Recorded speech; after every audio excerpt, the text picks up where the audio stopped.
Baki, t'es mort. Ou en tout cas, pour le moment, l'UFC, c'est mort. Salut à tous, bienvenue sur la chaîne Golden Fighter. Très très heureux de vous retrouver. Et aujourd'hui, on se retrouve pour parler de ce qui s'est passé le week-end dernier, à savoir le main event qui opposait Bison Gourchamsoudinov à Jordan Zebo pour la ceinture des moins de 77 kg de l'ARES. Un résultat assez surprenant. Ça a créé pas mal de vagues dans le monde du MMA FR. Parce que beaucoup de gens voyaient Bison Gourchamsoudinov gagnant et très peu de gens voyaient Jordan Zebo gagnant, justement dû à l'histoire Cédric Doumbé. Aujourd'hui, on se retrouve pour faire tout d'abord un retour sur le combat et surtout un retour sur les ramifications et ce que ce combat va engendrer dans le monde du MMA FR. Pour moi, le résultat qu'on a connu le week-end dernier, félicitations à Jordan Zebo, en fait, entre parenthèses, force à lui, il n'y a pas de souci, mais je pense qu'on est sur le pire scénario possible pour le monde du MMA français aujourd'hui. Et je m'explique. On avait, dans le monde du MMA FR, que très peu de superstars. On a les Cyril Gane, on a les Morgan Charrière, on a les Manon Fiorot, on a les Benoît Saint-Denis, on a les William Gomis, les mecs qui sont à l'UFC et qui sont en train de représenter la France à l'échelle internationale. Mais dans le monde, dans la sphère MMA française, on a très peu de superstars. En vérité, on a Cyril Gane, Morgan Charrière, Benoît qui commence à arriver tout doucement, et dans cette petite poule de superstars grandissantes que l'on avait en France, on avait Bison Gourchamsoudinov et on avait également, qu'on ne présente plus malgré qu'il faudrait qu'il se représente ces derniers temps parce que ça fait très longtemps qu'on ne l'a pas vu, Cédric Doumbé. Le problème est le suivant maintenant. Bison Gourchamsoudinov s'est fait mettre KO par Jordan Zebo. Soyons honnêtes 2 minutes.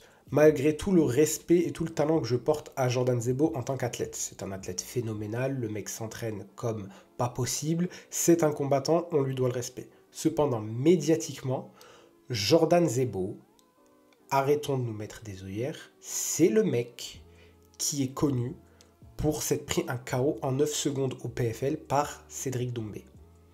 Jordan Zebo, dans la sphère médiatique MMA FR et MMA mondial même, parce que l'événement du PFL qui opposait Doumbé à Zebo a été regardé internationalement, c'est Jordan t'es mort. C'est le mec qui s'est pris le Jordan t'es mort, c'est le mec qui s'est pris le KO en 10 secondes. C'était la chair à canon qu'on a donnée à Cédric Doumbé pour le propulser jusqu'au superstardom.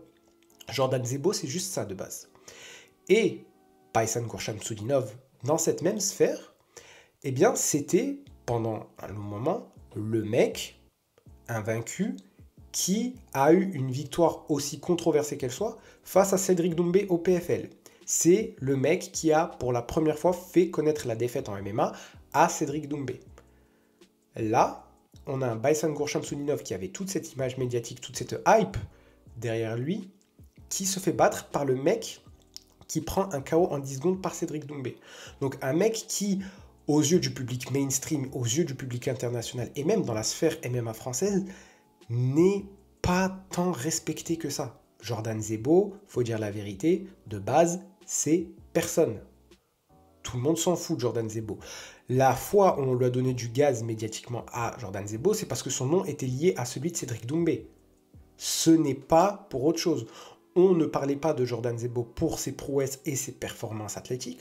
On parlait de Jordan Zebo parce que son nom était attaché à Cédric Doumbé et surtout, en plus de ça, son nom était attaché à Fernand Lopez, le MMA Factory et toute la rixe qu'il y avait entre Cédric Doumbé et le MMA Factory.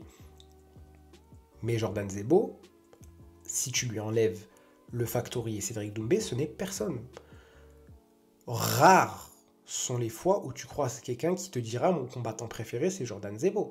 Rares sont les fans qui diront je suis un extra fan de Jordan Zebo, j'ai regardé tous ses combats, je m'inspire de lui quand je pratique le MMA. Donc Jordan Zebo n'est personne.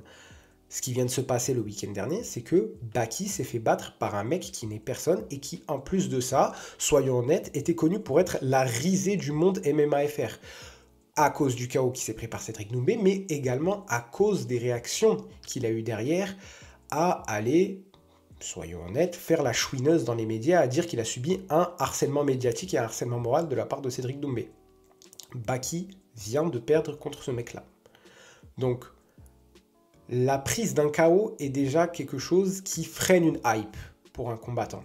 C'est déjà quelque chose de très dur à vivre et de très dur à surmonter. Mais se prendre un KO par un mec comme Jordan Zebo, est-ce qu'on en remonte facilement? Là est la question. Deuxièmement, les ramifications pour le monde du MMA-FR et surtout pour l'organisation qu'est l'ARES sont aujourd'hui très compliquées. Je pense que, et même quand je dis je pense, c'est que je suis sûr que l'ARES avait pour projet de reconstruire et faire prendre en hype de manière médiatique l'organisation qui était l'ARES à travers Baysangour Shamsudinov. Il faut réaliser que Baysangour, c'est quelqu'un qui a beaucoup de hype parce que son nom est rattaché à plusieurs gros noms de ce MMA. Baysangour, c'est le mec que tu vois traîner avec Khamzat, c'est le mec que tu vois traîner avec Nassourdine, c'est le mec que tu vois aller s'entraîner à Dubaï, c'est le mec dont Khamzat parle en interview pré-fight pour une ceinture contre Dricus du Plessis, dans son interview pré-fight pour son combat contre Robert Whittaker. Donc, Baysangour Shamsudinov, ce n'est pas n'importe qui. Et les patrons et les matchmakers de l'ARES l'avaient bien compris. Donc le but, là, tout de suite, était de construire Baki comme un monstre invaincu, le mettre en tant que tête d'affiche de l'ARES Fighting Championship pour pouvoir construire l'ARES en France et même sur le marché européen pour pouvoir en faire quelque chose. Aujourd'hui, je ne dis pas que c'est impossible, mais ça va être beaucoup plus difficile après avoir connu une défaite par KO contre quelqu'un comme Jordan Zebo. Est-ce que l'ARES va s'en remettre? Est-ce que Baki va s'en remettre? La question est posée. Est-ce que ça veut dire que Baki est nul? Non. On est au courant maintenant que Baki a combattu compromis. Mais, je tiens à le dire, ce n'est pas une excuse. Tous les combattants combattent blessés. Le MMA, le monde des sports de combat, c'est un milieu très difficile. Tu ne combats jamais à 100%. Alex Pereira n'a pas combattu à 100% pendant son premier combat contre Ankalaev. Il n'a même pas combattu à 100% pendant son deuxième combat. Conor McGregor n'a pas combattu à 100% quand il a combattu Khabib. Khabib n'a pas combattu à 100% quand il a combattu Gaethje, quand il a combattu Poirier. Khabib, c'est un des combattants qui est connu pour avoir le plus de problèmes de santé. Ses problèmes au genou, ses problèmes au dos, qui m'ont longtemps tenu hors de la cage. Avoir une blessure n'est pas une excuse pour une défaite. Être compromis n'est pas une excuse pour une défaite. Est-ce que Baki va parvenir à s'en remettre? Et qu'est-ce que ça veut dire pour la suite de la carrière de Baki? Est-ce qu'on va avoir Baki au PFL ou Baki à l'UFC? Ou est-ce que Baki va juste être un combattant de plus qui combat sur des cartes françaises et puis qui fait son petit bifton en France et on n'en entend plus parler?